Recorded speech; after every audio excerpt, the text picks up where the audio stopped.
Welcome to the program. I'm Jeff Schechtman.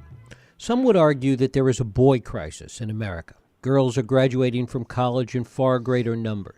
Their numbers in law school, business school, and in postgraduate programs are exceeding boys, and the numbers and imbalance continue to grow. Simultaneously, every day we see bad behavior on the part of men. Harvey Weinstein, Charlie Rose, and the president are but the tip of the iceberg, just the poster boys for bad behavior. So how do we stem the tide? The answer perhaps lies in understanding today's boys and young men and hoping to set them on a better path for the 20th century. My guest, Adam Cox, has been working on just that for many years. Dr. Adam Cox is a clinical psychologist whose work includes thousands of hours interviewing children in schools around the world. He's a sought-after therapist and frequent speaker on the psychology of boys, and he's the author of the previous books on Purpose Before 20, Boys, a Few Words, and No Mind Left Behind. It is my pleasure to welcome Dr. Adam Cox here to talk about his latest book, Cracking the Boy Code, How to Understand and Talk with Boys. Adam, thanks so much for joining us. Thank you, Jeff. Pleasure to be with you. Well, it's great to have you here. There's lots of talk today about the problems that boys are facing. How real are these problems, and how much of it is a reality that's been created by so much discussion about it? Where does the reality start and the rhetoric end, kind of? Well, I think the concern was, at least initially founded on some pretty significant issues, and it's true, your introduction laid out some of those issues very well, that particularly with respect to younger males, problems in school have been surfacing and appear to be escalating for some time, and there's a real social divide, at least in the United States, with respect to the futures of males and females once they finish high school. That many males have decided that the traditional course of going to college and pursuing work or some advancement in their profession through these traditional steps is no longer really rewarding them. And I think that was really amplified during the recent recession, and when many millennials just decided to kind of go in a different direction altogether. I think some of the other issues, and that a lot of that has to do with the social and emotional development of boys. That's another story, and that has been going on for many years. But I think one of the reasons that it seems so important now is that our world has become so intensely social. We are so much better at social communication. We use social media. We are required and expected to relate to other people with a very high level of emotional intelligence. And so some of these social and emotional challenges of boys have really become, front and center hot button issues. At the same time, let me say that one of the reasons that I wrote Cracking the Boy Code is that I've been working on this issue for 25 years, been working with kids, as young as 5 and right through college age, on their social and emotional development. And what I have felt is that we have so pathologized what it means to be a boy in our culture that we have completely forgotten about their strengths, their natural assets and abilities. And so I really feel like it's time for a reset where we think about what some of those strengths are and begin to address those directly. To what extent, though, do we have to think of them within the context of what societal needs and employment needs and just the reality of the world today? In many ways, the natural strengths of girls, and you touched on this in talking about the social aspect, the natural strength of girls has fit in perfectly with where we have changed to as a society. The natural strengths of boys have not. Yeah, there's definitely a truth to that. At the same time, it's going to be, in a generation or two, we can't expect to, rewire an entire gender so that they can suddenly accommodate 21st century employers or, fit into whatever gaps the country or the workforce wants them to fit into. So, and I think, part of the challenge in relating to boys and helping them is to first be able to connect with them, Jeff. And so what I have seen is that very often we put the cart before the horse. We're trying to talk to boys about advanced topics and topics that involve a great deal of complexity before we have found a tone that they can relate to and in which they're actually able to hear us. Because one of the things that other scientists have worked on is that, the hearing of girls much better than the hearing of boys, and particularly when it comes to hearing social cues like the prosody of speech, the pitch, the rate, and the rhythm, boys just they don't do that as naturally. And so I've tried to advocate a kind of nonverbal signaling approach that really speaks to the natural processing capabilities of boys. Mm-hmm.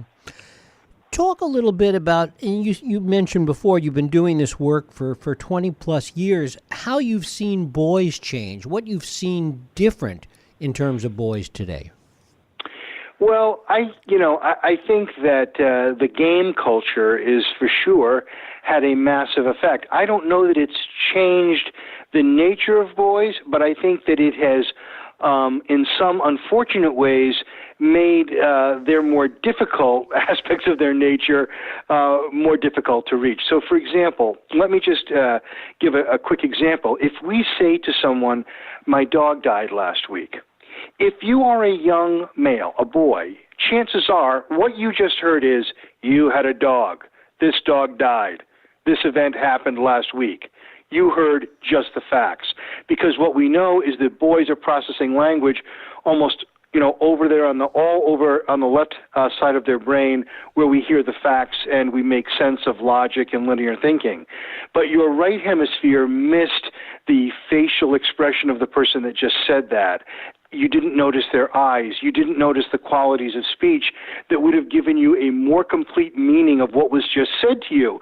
So we have a lot of boys who are only tuning in to part of the social frequencies of social interaction, and so as a result, they miss lots of information, and they are then not responding appropriately. So if we learn to use a tone that speaks directly to that left hemisphere, we do a much better job of being heard. So, and game culture, for sure, has had a massive effect on that, a lot of the natural practice that you would have gotten reading social cues from growing up and having, more social interaction with other people are relatively lost when you're spending 5-6 hours a day, watching some type of screen.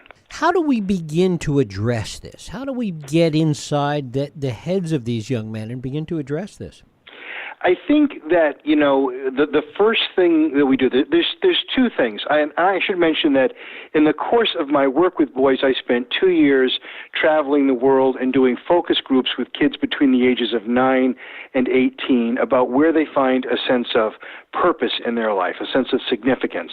So the first half of my book is all about the strategies for using vocal tone and eye contact so that you make boys feel less vulnerable and more willing to engage. They can hear you better. They can more comfortably respond to your inquiries. The second half, though, is that we need thematic issues. We need to be talking about themes and topics in boys' lives that have relevance and that pull them toward us rather than always talking to them about what they have done wrong. Because 90% of the kids in our culture think that when a parent wants to have a serious conversation with them, that the basic premise of that conversation is, I've done something wrong. I'm in trouble again.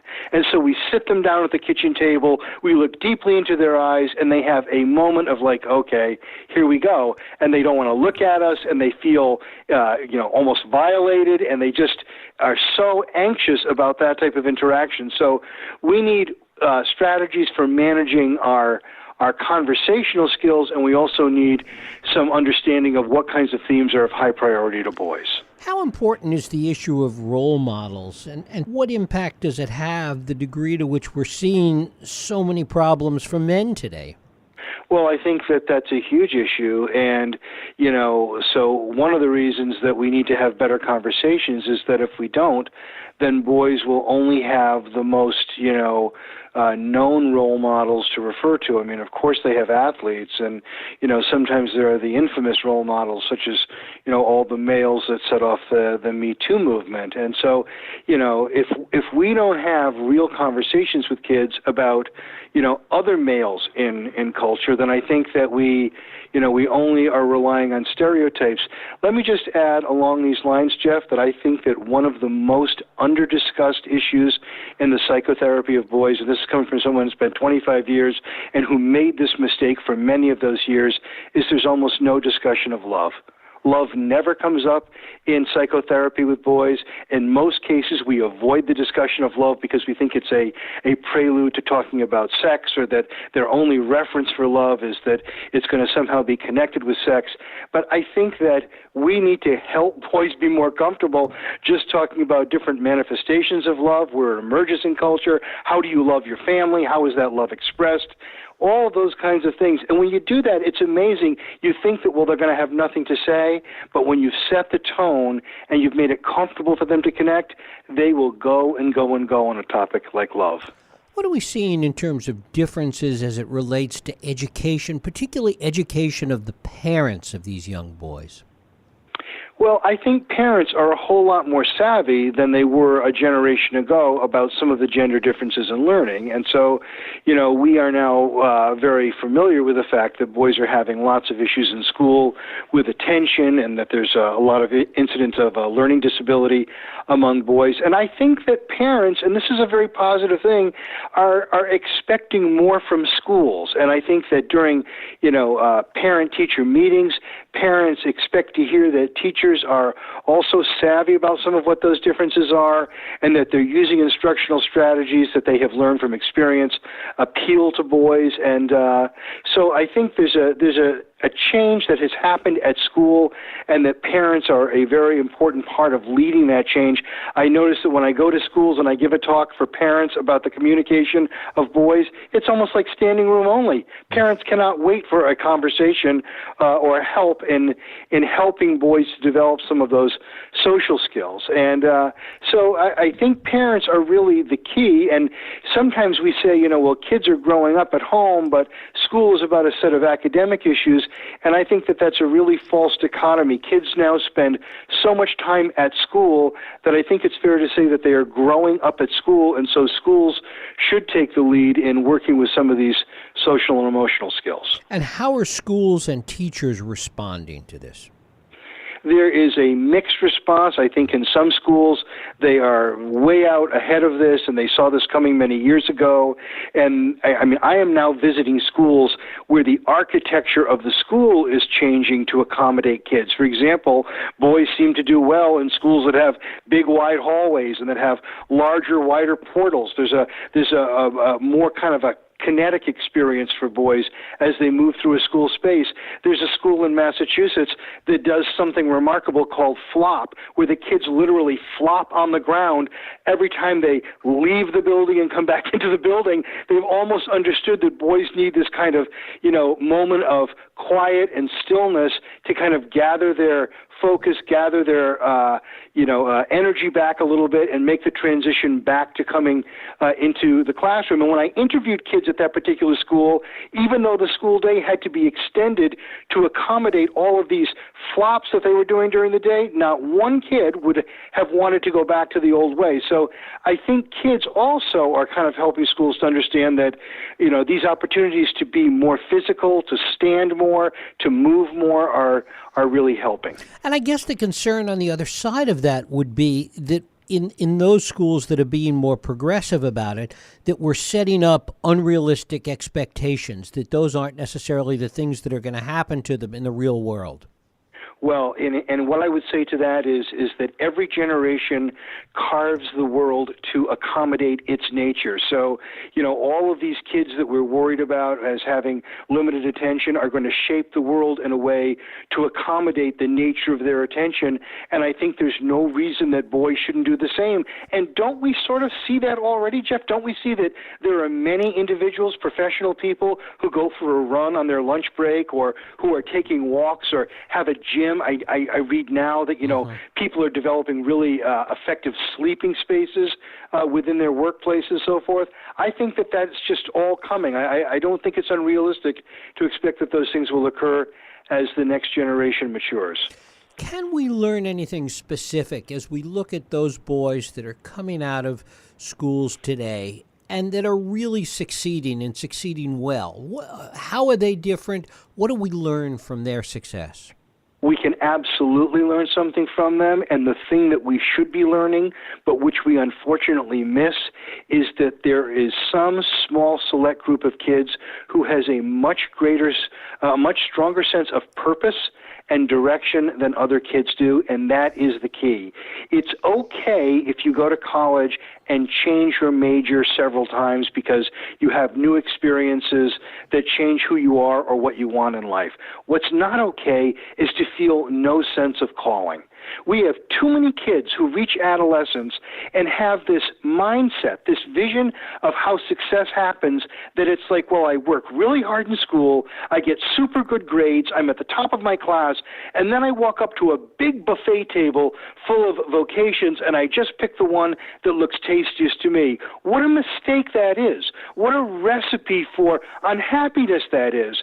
We should be helping kids during adolescence, even earlier, find that sense of calling and significance. What is their sense of purpose in life? And we only find that by having kind of a multitude of experiences. No one develops a sense of purpose just by thinking about it or by having heart-to-heart conversations with members of the family. You have to try things and do things. That's why in the back of my book I have an appendix of like 50 different ideas for purposeful work, beginning for kids at age 6 or 7, because by that age, many kids are already ready to do something that feels a little bit more purposeful than just household chores. What do we learn from looking at the tremendous success that girls have had in the past 20 years? Well, I think that the natural abilities of girls, certainly as you indicated earlier, have been a good match for the way that occupations have evolved, and that as we've moved away from manufacturing and more toward service and especially interpersonal service types of work and professions, that has really benefited the natural abilities of girls. I think also that for whatever reason, I mean, certainly there are many girls who are infatuated with games, and there are many women who are, some of the top designers of games.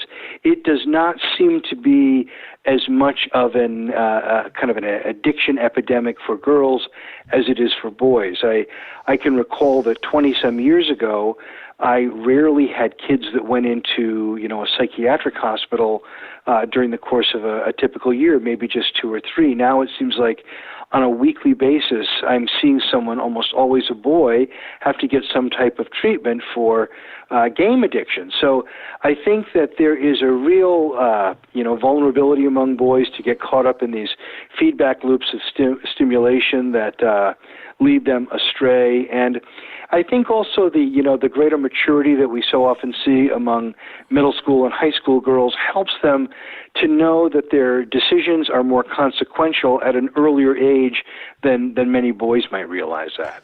What impact do you see all of this change happening in the relationship between young men and young women?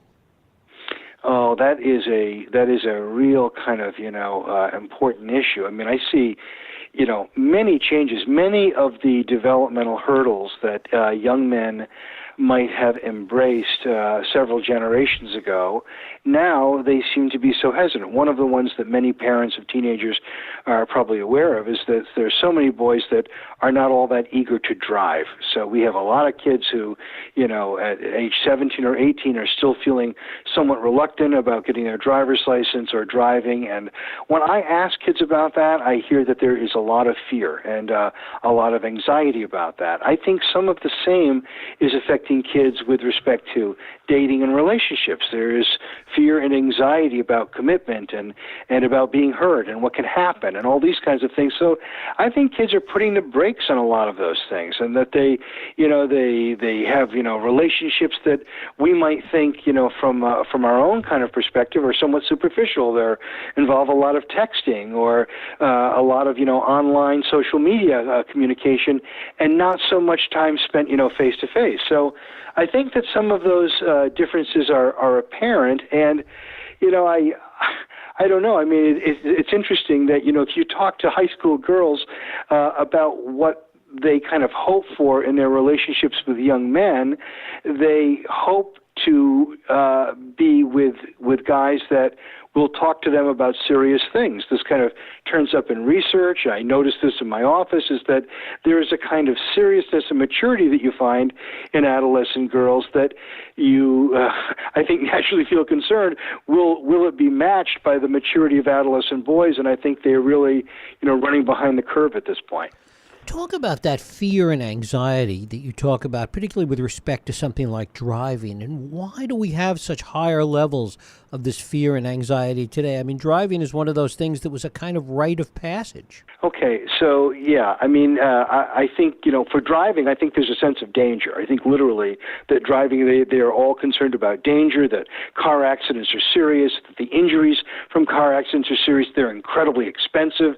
You can have a financial disaster as a result of a car accident. So I think the magnitude of that fear, but in general, of course, everybody who is reading any major newspaper knows that there is an epidemic of anxiety, especially among adolescent kids. And I think that it is among adolescent males, the cause of that anxiety and despair is totally misunderstood. We chase solutions like it's just a chemical imbalance, or there's something genetic going on, or we think even that it's being caused by electronics or not doing well in school, and none of those are the explanation, I don't think. I think the real issue is that we have a whole generation of kids affected by existential despair.